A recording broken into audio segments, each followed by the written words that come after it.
Bungie has just issued a public apology for, once again, stealth nerfing things in Destiny 2.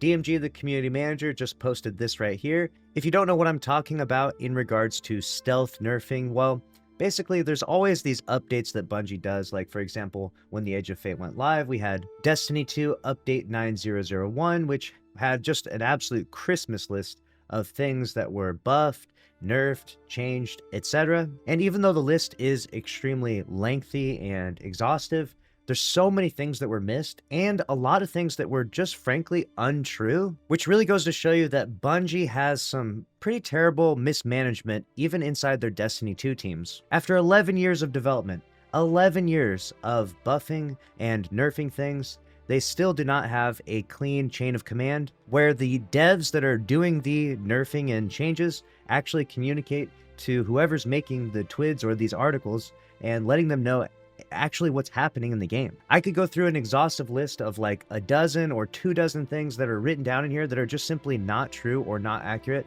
to the way they actually work inside Destiny 2. But I'm not going to waste your time with that. Instead, we're going to focus on the apology that Bungie has just issued. DMG says, missing patch notes. For the last few days, teams have been reviewing player reports and auditing changes to identify gaps in our patch notes article. We're looking to get details out as soon as possible on missed notes, and seriously, many apologies here. I've said it before, but we never intend to ship stealth nerfs in Destiny 2. I understand this has happened a few times before too. A few times? Really? A few times? We're talking like a few dozen times at this point. And it stands to show that a few of our processes need improvement. We would be completely out of our minds if we thought we could slip something under the rug without players noticing, which is a valid criticism. I mean, the Destiny 2 players, we're testing everything thoroughly. We got spreadsheets. People have, graphs and crazy infographics. Like, there's no way you're going to stealth nerf anything in this game and it's going to go without being noticed by players. Especially after they just updated all the new numbering system where like you can shoot the enemies and they have literally a firing range, right? But even still, a lot of Destiny 2 players come after Bungie saying, hey, why are you stealth nerfing this thing? Or why did you not mention it in the patch notes? It comes across either deceptive or just as incompetence. As if Bungie doesn't even know their own game. They don't even know the things that they nerfed and buffed. Both create an equally confusing outcome for the Destiny 2 player base. We just want to know how the game works. We just want to know how said weapon perk works. We want to know how this exotic weapon works, etc. And if we read the patch notes and we read the TWIDs and we pay attention to all this information, we kind of want to have a sense of like knowing what's going on. But the problem is you have to like read these crazy lengthy articles. You have to read the patch notes. You have to read the TWID. You have to read all this. And then on top of that, you have to get in the game and then you have to verify everything by testing it all out. And the outcome can still be really crazy. So sometimes it's a chaotic mess trying to know what's going on in Destiny 2 and what's really good. They then go on to say, we're committed to clear and honest comms and never wish to deviate from that. This was one of, if not the longest patch note submissions we've had. And while we hope we had every bullet buttoned up, we fully acknowledge we missed on some big ones here. And to be clear, just like we mentioned before, it isn't just missing out on some patch note submissions, things like that. Like they just straight up had some misinformation there as to how some systems work. It's going to be a lengthy process for Bungie to iron out the kinks with this one. They then go on to say, I don't have a specific timeline yet on when we'll get the exacts out.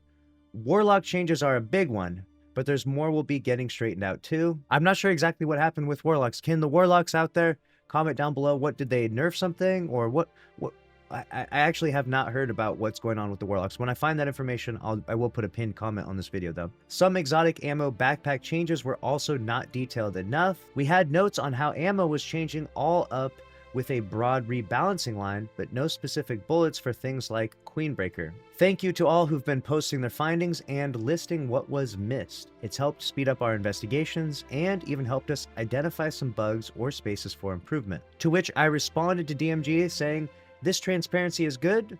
We will all forgive if re-enable Encore. And I think a lot of people agreed with me. We got 245 likes on that one. And speaking of which, Bungie has in fact now re-enabled Encore as the activity. It says right here in Destiny 2 Update 9002 that's gone live right now at the time I'm making this video. The portal Encore, they reduced the amount of scored engrams from 4 to 3, so you get a reduction in drops, so that way you can't power level as fast. And additionally, the chance of awarding bonus focus and bonus drops have been lowered to 66%. So there you have it. They bring Encore back, but they nerf it so that way you can't grind up your power level as fast as desired. Bungie will be like, we're listening, but also we're going to nerf the one thing that players are having fun doing. Apparently in Update 9002, we also fixed an issue where players in the campaign were changing to a character that led to a soft lock. I thought that was fixed before this. Grandmaster difficulty tiers have been disabled in all activities. They fixed the raid armor because it had a set bonus from the Desert Perpetual raid. It could block other perk activations, so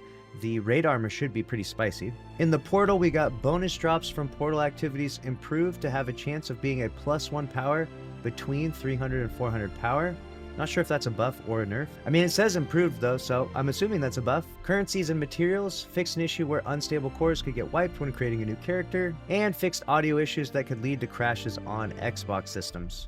So Xbox players, you're back online. Let me know what you think about Bungie's apology and the most recent patch notes that have just gone live inside Destiny 2. It would seem as though Bungie does not ever intentionally mean to stealth nerf things in the game. They seem to just suffer from continuous and repetitive incompetence. But if you want to make sure to not miss out on anything in Destiny 2, make sure you're subscribed to the channel here with notifications on. We'll keep you up to date on all things Destiny 2. See you in the next one. Later.